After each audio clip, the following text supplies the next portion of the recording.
देखती आंखों और सुनते कानों को इब्तिसाम का सलाम पहुंचे। नाज़रीन ग्रामी, सबसे पहले हम आपको सिंगापुर की सैर करवाते हैं। इस मुल्क को जुर्मानों का शहर भी कहा जाता है। अगर आप सिंगापुर जाते हैं तो आपको अपनी जेब भरी रखनी पड़ेगी, क्योंकि सिंगापुर में जो जुर्माने लगते हैं वो आपकी सोच से भी कई ज़्यादा हैं। इनमें से चंद एक मुलाहजा कीजिए। अगर आप किसी अवामी जगह थूक देते हैं तो आपको 1000 जुर्माने के साथ जेल की हवा भी खानी पड़ेगी। अगर आप गाना गाते हुए पकड़े गए तो आपको भारी जुर्माने के साथ 3 महीनों की जेल भी हो सकती है। इसके अलावा आप बरहाना लिबास में पकड़े गए तो आपको जुर्माना देना होगा। इसके अलावा अगर आप वॉशरूम इस्तेमाल करते हैं और फ्लश नहीं करते तो भी आपको जुर्माना देना होगा। और आखिर में अगर आप किसी का वाईफाई बगैर इजाज़त के यूज़ करेंगे तो आपको 1000 जुर्माने के साथ जेल की हवा भी खानी पड़ सकती है। तो क्या आप सिंगापुर जाना पसंद करेंगे? कमेंट करके हमें अपनी कीमती आराय से ज़रूर आगाह करें। आइए आगे बढ़ते हैं और आपको सैर करवाते हैं एक ऐसे मुल्क की जहां मर्दों का दाखिला ममनू है। क्या आपको इस बात पर यकीन आया? अगर नहीं तो हम आपको बता देते हैं कि अदर वर्ल्ड किंगडम एक ऐसा मुल्क है जहां औरतें हुकूमत करती हैं।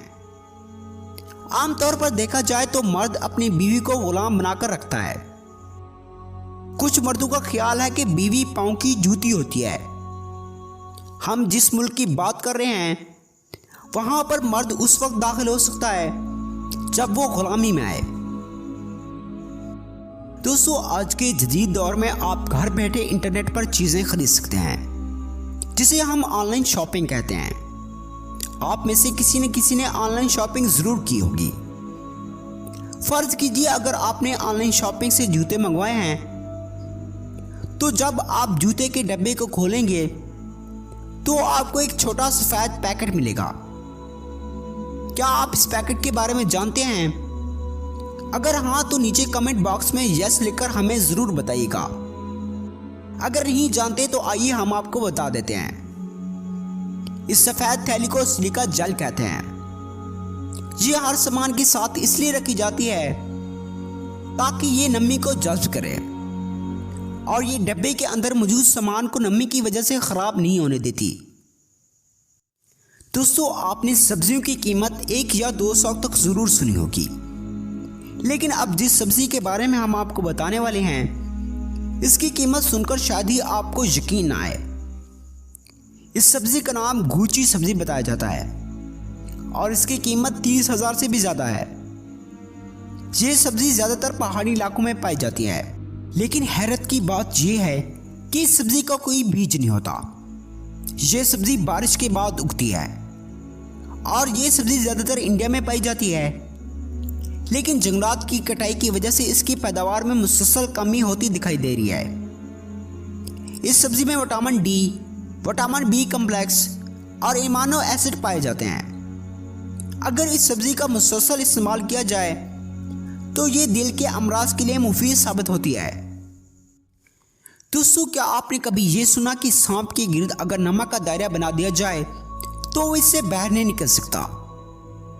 कुछ लोग तो अपने घरों और कैंपों के इर्द गिर्द नमक का दायरा बना देते हैं, लेकिन आपकी जानकारी के लिए बताता चलूं, ऐसा बिल्कुल भी नहीं होता। इसके लिए कई तर्जुमात भी किए गए, जिनमें से चंद एक आपके सामने है। बाज़ अफराद का मानना है कि नमक से कीड़े मकोड़े और दूसरे हशरात नहीं आते। इनकी बात कुछ हद तक ठीक है, क्योंकि इन हशरात की जिल्द बहुत नरम होती है। इसके बरक्स सांप की जिल्द सख्त होती है, इसलिए इन पर किसी किस्म का कोई असर नहीं पड़ता। नाज़रीन ग्रामी, ये थी आज की हमारी वीडियो पसंद आने की सूरत में इसे ज़्यादा से लाइक और शेयर ज़रूर करें और इस तरह की मज़ीद मालूमाती वीडियोस देखने के लिए हमारे YouTube channel discover the heroes को सब्सक्राइब करते हुए साथ मौजूद बेल के आइकन को भी ज़रूर प्रेस कर दें। मिलते हैं एक नई वीडियो के साथ, तब तक के लिए अल्लाह हाफिज़।